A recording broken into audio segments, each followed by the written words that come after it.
Boa tarde a todos. Vamos dar início à nossa aula. Então, todo mundo já com seu papel e caneta na mão para fazer as anotações necessárias. A gente vai estudar agora os últimos incisos do artigo 5º, tá? A gente vai estudar um pouco do 47 ao 78, que é o último inciso. E esses incisos, ele vai falar sobre a questão dos crimes, da questão do direito à liberdade, né? Da não desmoralização da imagem do outro, tá bom? Então a gente começa assim, no 47, não haverá penas, tá? De morte. O Brasil não tem pena de morte. Lembrem muito bem desse detalhe, salvo em caso de guerra declarada nos termos do artigo 84, inciso 19. Também não tem pena perpétua, de caráter perpétuo, de trabalhos forçados, de banimentos cruéis, tá? No 48, a pena será cumprida em estabelecimentos distintos, de acordo com a natureza do delito, a idade e o sexo do apenado. Homem cumpre pena em presídio masculino, mulher em presídio feminino, e jovem e adolescente. A propósito, o menor de idade, ele não ele comete ato infracionário, ele não comete crime, tá bom? Isso é uma coisa interessante para a gente lembrar, que está lá no Estatuto da Criança e do Adolescente, tá? Porque às vezes diz o menor cometeu o crime, então ele não comete crime. O menor de idade, ele comete ato infracionário, tá? Agora aqui no 49, é assegurado aos presos o respeito e a integridade física e moral. 50, as presidiárias são asseguradas as condições para que possam permanecer com seus filhos durante o período de amamentação. Nenhum brasileiro será extraditado, salvo o naturalizado, que é aquele estrangeiro residente no país que foi naturalizado. Em caso de crime comum, ele é praticado antes da naturalização. Então, se ele praticou antes da naturalização, né, ou de comprovado envolvimento em tráfico ilícito de entorpecentes e drogas afins na forma da lei. Então, vamos repetir, nenhum brasileiro será extraditado, salvo o naturalizado em caso de crime comum praticado antes da naturalização, ou de comprovado envolvimento em tráfico ilícito de entorpecente e drogas afins na forma da lei. 53. Ninguém será processado nem sentenciado senão pela autoridade competente. O 54. Ninguém será privado de liberdade, de seus bens, sem o devido processo legal. A pessoa vai ser julgada, foi condenado, mas se não tem processo, ele não tem a perda dos seus bens, tá? 55. Aos litigantes em processo judicial ou administrativo e aos acusados em geral, são assegurados o contraditório e ampla defesa, com os meios e recursos a ela inerentes, né? Todo mundo tem direito à defesa, à ampla defesa, tá? 51. São inadmissíveis os processos e provas obtidas por meios ilícitos. Então, a pessoa não pode forjar uma situação para adquirir uma forma ilícita para adquirir uma prova, porque essa prova não tem validade. 57. Ninguém será considerado culpado até o trânsito em julgado de sentença penal condenatória. Precisa ter um término do julgamento para dizer se aquela pessoa é culpada ou inocente. 58. O civilmente identificado não será submetido à identificação criminal, salvo nas hipóteses previstas em lei. Lembra que no início eu relatei e relembrei que não existe um poder absoluto? Então, a legislação ela é para todos, então não existe aquele poder absoluto, né? Então, de acordo com o que for se apresentando, porque ele não pode aqui, ele está dizendo, não será submetido à identificação criminal, salvo nas hipóteses previstas em lei. Então, ele não será identificado, porém, nas hipóteses previstas em lei, ele poderá ser identificado. 59. Será admitida ação privada nos crimes de ação pública se esta não for intentada no prazo legal. 60. A lei só poderá restringir a publicidade dos atos processuais quando a defesa da intimidade ou interesse social o exigirem. 51. Ninguém será preso senão em flagrante delito ou por ordem escrita e fundamentada de autoridade judiciária competente, salvo nos casos de transgressão militar ou crime propriamente militar definidos em lei. 50, 60, 63, aqui a gente pula, o processo será informado, o preso será informado de seus direitos, entre os quais o de permanecer calado, sendo-lhes assegurada a assistência da família e de advogado. A gente costuma ver isso nesses filmes antigos americanos, né? Você tem direito de permanecer calado, né? E logo ele tem assegurada a assistência da família e de advogado. A pessoa foi presa lá por alguma situação, logo a família tem que ficar sabendo, né, onde está essa pessoa, e além do advogado, para que se contrate um advogado ou que se tenha um advogado, tá bom? Agora, o 64, o preso tem direito à identificação dos responsáveis por sua prisão ou por seu interrogatório policial. 65. A prisão ilegal será imediatamente relaxada pela autoridade judiciária. 61. Ninguém será levado à prisão ou nela mantido quando a lei admitir a liberdade provisória com ou sem fiança. Agora, essa daqui costuma cair bastante, tá, gente? Costuma ser bastante cobrada e composto. Vou subir um pouquinho aqui para a gente ler direito. Até eu marquei aqui em amarelo para a gente prestar atenção. Essa daqui é a 67. Não haverá prisão civil por dívida. Né? Você está devendo nas Casas Bahia, no Magazine Luiza, qualquer outro lugar, ou mesmo no banco, você não vai ser preso. Não existe essa prisão por dívida, salvo a do responsável pelo inadimplemento voluntário e inexcusável de obrigação alimentícia e a do depositário infiel. Ou seja, se está devendo a pensão para criança, você pode ser preso sim, tá? Ah, não consegui o trabalho. Então, vai dar um jeito de se conseguir, né?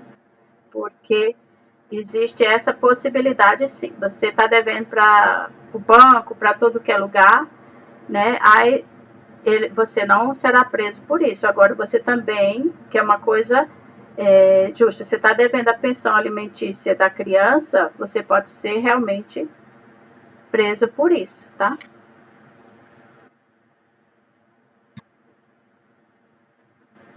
O próximo slide diz assim, vem falando sobre as questões do habeas corpus e habeas data, tá? No 78, conceder-se-á habeas corpus sempre que alguém sofrer ou se achar ameaçado de sofrer violência ou coação em sua liberdade de locomoção por ilegalidade ou abuso de poder. No 69, conceder-se-á mandato de segurança. Eu já marquei aqui em vermelho MS, mandato de segurança, porque às vezes os slides eles vão ficar muito longos, então para dar uma resumida aqui, tá? Conceder-se-á mandato de segurança para proteger o direito líquido e certo e não amparado por habeas corpus, que é o HC, ou habeas data, quando o responsável pela ilegalidade ou abuso de poder for autoridade pública ou agente de pessoa jurídica no exercício de atribuições do poder público. Vou baixar um pouquinho aqui, que ficou muito lá em cima. Aqui no 70, o mandato de segurança coletivo poderá ser impetrado por partido político com representação no Congresso Nacional.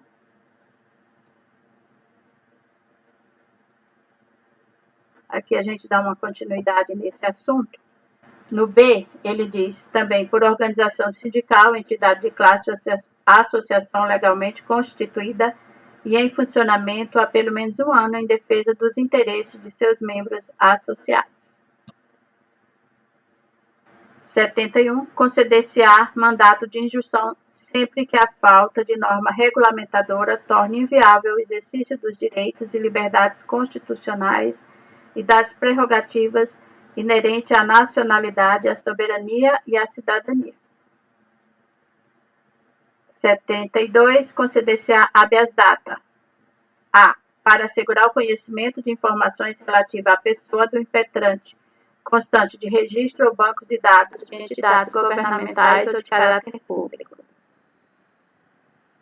73. 63. 73.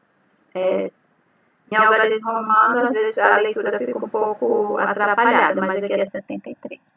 Qualquer cidadão é parte legítima para propor ação popular que vise anular ato lesivo ao patrimônio público ou de entidade de que o Estado participe, à moralidade administrativa, ao meio ambiente, ao patrimônio histórico e cultural. Tá? Qualquer cidadão pode mover alguma ação em defesa, né, da moralidade administrativa, ao meio ambiente, ao patrimônio histórico e cultural. Perceber que está acontecendo algum ato ali lesivo, né, ao patrimônio público, qualquer cidadão poderá propor ação, né, que ela tem legitimidade. Agora, o 72, né, que está repetindo aqui nesse slide, 74, o Estado prestará assistência jurídica integral e gratuita aos que comprovarem insuficiência de recursos. Tá? Para a certidão de óbito, para o registro de nascimento. 75. O Estado indenizará o condenado por erro judiciário, assim como que ficar preso além do tempo fixado na sentença. Não se vê muito isso acontecer, mas aqui diz que o Estado tem que indenizar o condenado por erro judiciário ou se a pena dele ficar mais tempo do que precisa ficar, do que ele teria que cumprir.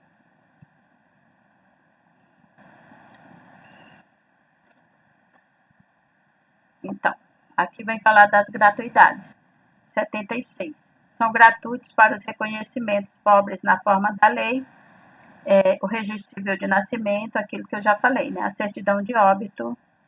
No inciso 77, também são gratuitas as ações de habeas corpus e habeas datas, na forma da lei, os atos necessários ao exercício da cidadania. Então, agora a gente já está aqui encerrando, eu coloquei esse slide de propósito para a gente relembrar, tá?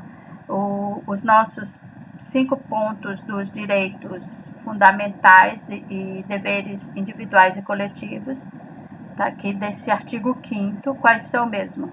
Vida, liberdade, igualdade, segurança e propriedade, tá? Então, o objetivo, qual que é o nosso objetivo, gente? Passar no concurso da Prefeitura Municipal de São Paulo. E para isso a gente precisa ter aquele nosso momento de estudo, aquele nosso momento só nosso, que ninguém nos atrapalhe. Né? É hora da gente dizer, a mamãe está estudando, o papai está estudando, então tem que ter aquele momento, porque o nosso objetivo aqui é muito grande e é muito importante, e a gente vai conseguir sim. Só a gente querer. E por fim, no inciso 78, que é o último do artigo 5º, vem acrescido da emenda constitucional, também coloquei aqui destacado, ponto C, número 45 de 2004. No 78, diz assim, a todos no âmbito judicial e administrativo são assegurados a razoável duração do processo e os meios que garantam a celeridade de sua tramitação. No parágrafo 1, as normas definidoras dos direitos e garantias fundamentais têm aplicação imediata. No parágrafo 2, os direitos e garantias são expressos nesta Constituição não excluem outros decorrentes do regime e dos princípios por ela adotados, ou dos tratados internacionais em que a República Federativa do Brasil seja parte. No parágrafo 3º, os tratados e convenções internacionais sobre os direitos humanos que forem aprovados em casa do Congresso Nacional, em 2 turnos por 3/5 dos votos dos respectivos membros, serão equivalentes às emendas constitucionais. Observação: o artigo 3º foi acrescido pela Emenda Constitucional número 45 de 2004, reforma do Judiciário. Parágrafo 4º. O Brasil se submete à jurisdição do Tribunal Penal Internacional, a cuja criação tenha manifestado adesão. Observação: o parágrafo 4 também foi acrescido pela Emenda Constitucional número 45 de 2004, reforma do Judiciário. E aqui são algumas referências, né, de onde eu tirei todo o material, desde o início do artigo 5º, tá?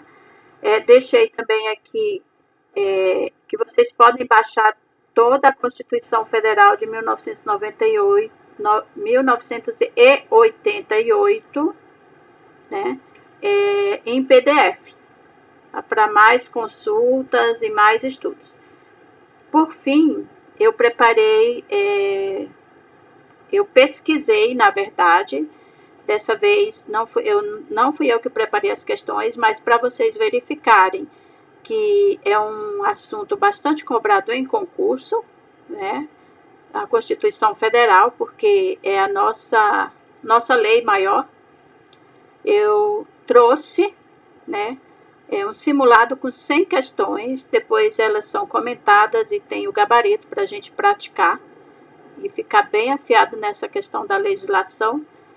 De um autor, né? Trouxe de um autor, de um trabalho que ele fez, e vou disponibilizar para que em outro momento a gente possa discutir, tá bom? Vocês vão praticando, em outro momento a gente discute sobre esse simulado. Por enquanto, essa aula termina aqui. Muito obrigada, e a gente vai se falando e vai tirando as dúvidas que surgirem. Está bem? Obrigada a todos e até breve.